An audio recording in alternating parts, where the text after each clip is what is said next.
Yani kısaca bahsedersek arkadaşlar, bu kafanın içerisinde videoda gördüğünüz gibi iki tane çark var. Bir çarkın birisi burada, çarkın birisi burada.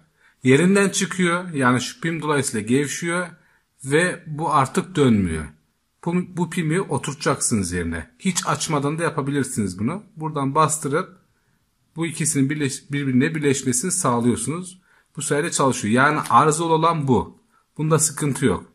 Bunlar Oral-B'nin de uçları oluyor biliyorsunuz. Alıp takabilirsiniz onları. O uçlarda, bu uçlarda zaman içerisinde bozulabilir. Sonuçta plastik bir çark var içerisinde.